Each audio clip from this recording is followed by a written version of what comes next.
一个月200刀的 GPT Pro 我升级了 ，OE Pro 体验了，贵是真贵，强也是真强。相比于 Plus 会员，10倍价格换来的是无限次数的访问 OE， 无限次数的访问高级语音，可以访问 OE Pro。那性能到底咋样？我们一起来看一下。官方说了 ，GPT Pro 是给研究者或者工程师来提高生产力的。OE 和 OE Pro 相比之前的 OE Preview， 推理时间更久，但是答案更可靠，尤其是在数学竞赛、编程还有商业案例分析等等。我们先看数学能力，数学竞赛对绝大部分人来说都碰不上，但是呢，它确实强。我直接找了最新的上个月刚出炉的全国大学生数学竞赛 A 卷的真题，求 phi1 phi2 的值。反正过程答案我已经看不懂了。phi1 答案是12分之派平方 ，phi2 的答案是8分之派平方。我直接把这道题的截图发给 OE 答对了 ，OE Pro 也答对了 ，GPT-4o 没有做出来。我心中的国产前3强豆包、Kimi、通义也没有一个答出来。那这3兄弟的数学能力跟 OE 的差距到底有多大呢？我又从非数学 A 卷里面找了一道题，稍微简单一点。我不做高数题已经10几年了，但这道题我还是看得懂的。考的是函数的求导和单调性。那这3兄弟勉强能答对第一道题，能解出 k 等于1/2，但是第2小题都答不对。GPT-4o、OE Pro 都能答对。解数学题不是大部分人的需求，其他更难的题目咱也看不懂，我就不测了。但是这2道题就能反映出模型在推理方面的差距。记住推理这个词 ，OE 家族是为了推理而生的 ，OE mini 更快的推理 ，OE 更强的推理 ，OE Pro 最强的推理。接下来看一下代码能力，我从今年才开始跟着夜曲编程的课程，从零学 Python。之前学习入门课程的过程中，我就是用 GPT 辅助帮忙答疑或者举一反三。最近一段时间，我在慢慢啃他们的 Python 人工智能应用课程，这个其实也是比较基础但是系统的内容。主要还是调用一些开源的库和 API 接口，实现一些自动化的功能，比如说统计词频、OCR、图片识别、人脸识别、语音识别等等。学完之后呢，就可以做一些比较简单的自动化工具，工作提效肯定有用。我学这个也不是为了技术开发，我就是想让自己稍微懂一点点，然后利用 GPT 体验一下编程的畅快。我就拿课程里的案例试一试。课程里面自然语言处理模块有一个词频统计的功能，这里教的是通过导入 Java 这个开源模块进行中文分词，然后提取出整篇文档里的高频词汇。很多媒体喜欢干这个事儿，尤其是开大会的时候，看看哪个词出现的次数最多，然后捕捉政策的风向。夜曲编程教我的是中文分词，然后我就让 OE Pro 帮我举一反三，直接写一个统计英文词频的代码。我把文档的路径名称给他了，然后要求输出 Top 20的英文词汇，直接给我完整代码。代码没毛病，但是输出结果里面排名靠前的都是一些冠词、介词、be动词，那这个肯定就有问题，我就指出来了。然后他就又增加了一些忽略特定词汇的代码。这里注意啊，我只是举了 in、on、for 等等这些9个例子，实际代码里面呢，它会自己扩展到22个。在运行之后，统计结果里面还是有很多代词、代名词，那就继续屏蔽。但这里面我又一想，总是靠屏蔽不是个好法子，肯定有更加智能的解决方案。然后我就问了，其实我的需求是统计出最高频的专业词汇，而不是常见的一些单词。那这个需求代码应该怎么完善？OE Pro 瞬间就懂了，给了几个优化思路。停用词过滤，这是一个通用的常用词列表，还有词形还原，把不同形态的同源词进行还原，还有词性过滤，对分词结果进行词性标注，只保留有意义的名词、形容词，过滤掉一些动词啊、副词、代词等等。然后他就给出了完整代码，运行之后直接搞定。我觉得 OE 的代码辅助能力更强了，它能够非常好的理解通过自然语言表达的需求，能够给出代码的优化思路，还能够进一步的说明，这个真的很棒。你看我啥也不会，也能写出一个还能跑的代码，这个完全是 OE Pro 的功劳。我学夜曲编程课程的时候没有加他们的答疑群，我觉得他们的入门课程做得很好，但是论答疑的质量和响应速度肯定是 GPT 更强，那现在的 OE 更强，但我还是建议打基础用专业机构的课程，答疑用 GPT。你先有比较牢固的基础，再利用 AI 的辅助，效果肯定会更好。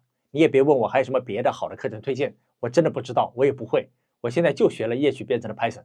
最近有一个大厂的 HR 经理跟我说，现在单靠学编程未必能找到好工作，但是现在优秀的大学生们都会利用 GPT、Cursor 的这些工具的辅助，跨学科懂一点编程，似乎已经是必备技能了。而 Python 是比较好学、应用也比较广的一个语言，如果想要多个技能，不妨选它试试。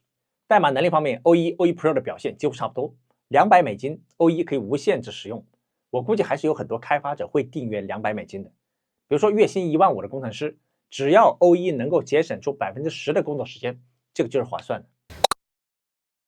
其他推理场景我再举几个经验的例子。第一个，看医学检查的报告单，准得很。这个是我家亲戚的尿检报告，我把异常点跟 OE Pro 说了，然后让他告诉我这个大概是什么毛病。OE Pro 最终判断大概率是前列腺问题或者泌尿系统结石，然后他给出了进一步的建议，如果有腰痛、脚痛等症状，应该考虑结石，需要进行影像学检查。然后我说就是腰痛，痛得站不起来。然后 GPT 首先临床推断是肾结石和输尿管结石，我家亲戚就是肾结石和输尿管结石，是我陪着他到医院去检查，然后动手术的。我一直觉得 AI 下一步大有可为的领域就是医学 ，AI 看病指日可待。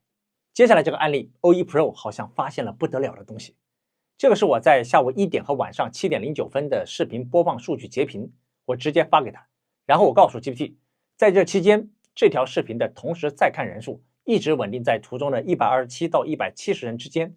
完播率的计算方式是完播率等于观众的平均观看时长除以视频的总时长，视频的总时长是15分钟。根据图片中的数据，你推算一下这个后台显示的播放数据有哪些不合理的地方。看视频的你也可以暂停下来研究一下，看你能不能发现这当中的问题。OE Pro 开始识别图片的内容，然后开始推理。15分钟的视频完播率 20.6%， 那每个观众平均只看了3分钟左右就离开了。它识别到播放量是从11845增加到13368，只增加了1523个播放，数学计算没有问题。但是如果说持续保持大概150人同时在看，并且每个人只看3分钟，也就是说3分钟换一批，那么在1个小时之内就应该有20批，理论上1个小时就应该增加3000个播放。GPT 给出的判断，这个是 GPT 说的啊，不是我说的。平台统计有误，可能导致显示的完播率同时在线人数不匹配，后台同时在看的统计数量并非真正的实时在线用户数量，这个是 GPT 说的，不是我说的。然后我问，按道理这段时间内粗略估算实际应该增加多少播放量呢？因为我的截图里面有好几个地方出现了时间点，它没有准确的识别出前后具体的截屏时间，但是它也给出了合理的推算，如果是1个小时、2个小时、5个小时、6个小时，应该增加多少播放。然后我提醒了一下，截图的左上角是截屏的时间点，你再精确计算一下。然后 GPT 识别出了截图的时间点，总跨度6小时09分，按同时再看150人估算，理论上应该增加约17900左右的播放量。最后结论，如果后台数据显示的并发与完播率数据都真实可信，那么在1点到7点09分期间，应该至少增加约17000到18000次的播放量才合理，但实际只增加了1523次播放量，与理论推算相差甚远。这再次印证了后台数据存在不合理之处。再说一遍啊，这个是 GPT 的推理，不是我的推理。人工智能嘛，总有不准的时候。然后第3个场景，更强的角色扮演和推理。月初的时候，我在上海参加了一个大学生创新挑战赛，最后要直播路演。这帮大学生很会用 AI 做可视化呈现，但是偏偏漏了一个很关键的步骤，就是利用 AI 模拟不同的评委进行提问挑战。有一个团队设计了一款智慧防湿温的户外冲锋衣，然后我让 OE Pro 分别扮演冲锋衣行业的资深产品经理、资深的户外探险者，还有投资人3个不同的角色，分别提出10个专业且必要的问题。这30个问题真的非常棒，都是非常关键且问到点子上的。产品经理会问，你们的核心竞争力是什么？面料、防水透气材料、保温层是如何权衡轻量化、保温性能还有耐用度的？从小批量原型到大批量生产的成本控制策略是什么？我就不细念了啊，每一个都是必须要认真回答的问题。探险者也一样，比如说他问到操作简易性和用户界面友好度。当我在极端的环境下，比如说戴着厚手套、能见度比较低的时候，怎么样快速检查当前的状态？有没有简化的 LED 的提示、震动提示或者声光提示，让用户在极端环境中也能轻松的获得运行的状态？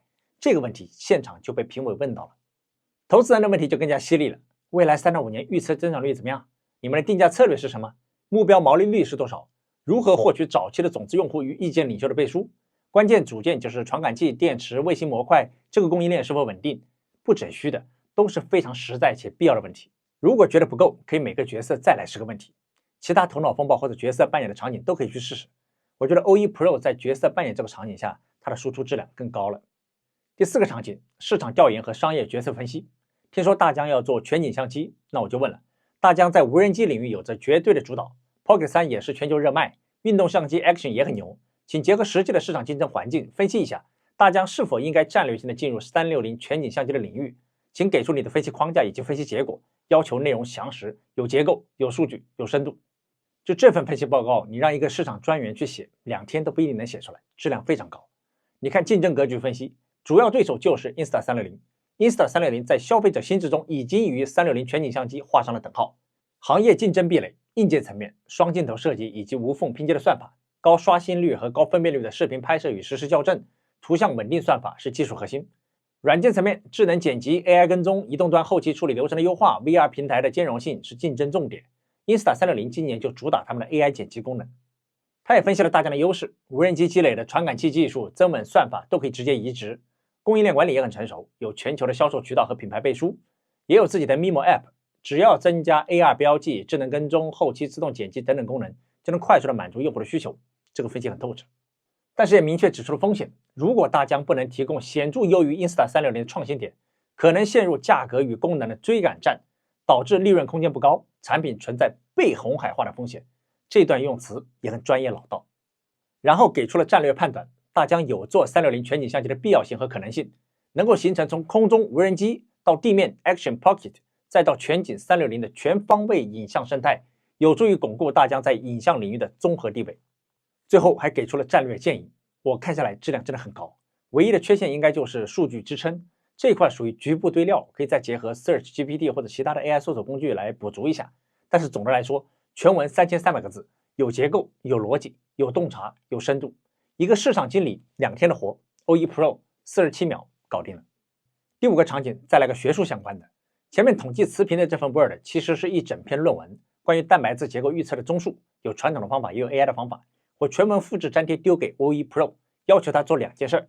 第一个，把必须掌握的专业词汇梳理出来，而且是中英文对照。第二个，遵循这篇论文的结构，用中文告诉我这篇论文的核心内容。最开头他强调，以下词汇为该领域常用或本文中高频和关键的专业术语，不是全文所有术语的逐字列举，而是对理解论文核心内容必要的重要词汇，一共42个，都是蛋白质结构预测和机器学习相关的专业词汇。举个细节啊，比如说第3个词汇 docking 是码头停靠、飞船对接的意思，这里呢就要翻译成分子对接。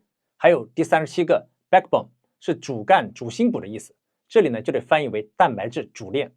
另外一篇论文里面也有一个蛋白质结构预测相关的综合配图，我就直接丢给了 O1 Pro， 他嘴上说我无法解释图片，但实际呢解释的非常清晰，这个真的太牛了。有一说一，你的导师对你的指导是有限的， GPT 对你的指导是无限的，7乘24小时跨学科高质量的交付。我估计以后读研不需要导师了， GPT 就够了，无导师独立的研究生完全是可行的。最后再来聊聊翻译，其实 GPT-4O 的翻译能力已经很强了，但这一次 O1 又惊艳到了我，还只是 O1 不是 O1 Pro， 深入理解文本的意思，然后翻译成英文。你到单位了，微我一下，我就来找你。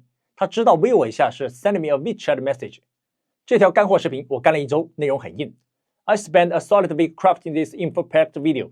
It's loaded with top-notch content。 干货干了1周，很硬，翻译的都很到位。再来个猛的，我是一个996，没有520的陪伴，只有双11的订单，做梦都想说走就走去挑战318，结果却用自己的88 VIP 点着315曝光的外卖，看着邻近的35危机和00后一起 IP， 还得违心的给领导刷666。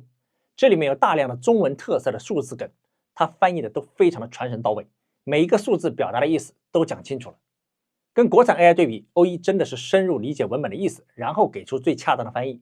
国产 AI 呢，里面夹杂了一堆的括号的解释，那明显阅读性就弱了很多，不如 O1 翻译的好。好了，前后深度介绍了这些案例，足够说明现在的 O1 很强，是没有对手的那种强。但是还得问$200一个月值不值？我感觉这$200的定价还真不是价格锚点，故意让你觉得$20很便宜。这里的关键是2个点，第一个，高质量出活、高频率使用帮你省下的时间价值是否超过$200？第二个，这个钱出自哪个情感账户？比如说是为了孩子1对1的口语家教加上全科家教，那1个月$200太便宜了。如果其中任何一条你觉得划算，那就闭眼冲。工作方面呢，现在的 O1 或者 O1 Pro， 因为它的强推理能力和高质量的文本输出，是能够在几分钟之内解决1到2天的工作量的，那这个钱值得。学习方面，小孩子的多语言全科家教也值得，大学生的课题组的编外导师也值得。但如果你不是用 GPT 来出活的，就是日常答疑，你就不用订阅了。如果你日常工作当中很少用到推理这个动作，也不用订阅了。如果你打开网页之后，面对这一句 What can I help with 没有明确的答案，那你也不用订阅了，就用$20的 Plus 会员，无限制的 GPT-4O，还有每周几十次的 OE 就足够了。哦，对了，算2+2等于几 OE Pro 还是需要15秒，但是别忘了 What can I help with？ 关键在 help， 不用 help 的问题就别浪费算力了。好了，以上就是暂时性的体验汇报。由于 OE 太强了，后面我再出几期对比测评，或者说其他特定场景的详细表现。谢谢你的时间，下个视频再见。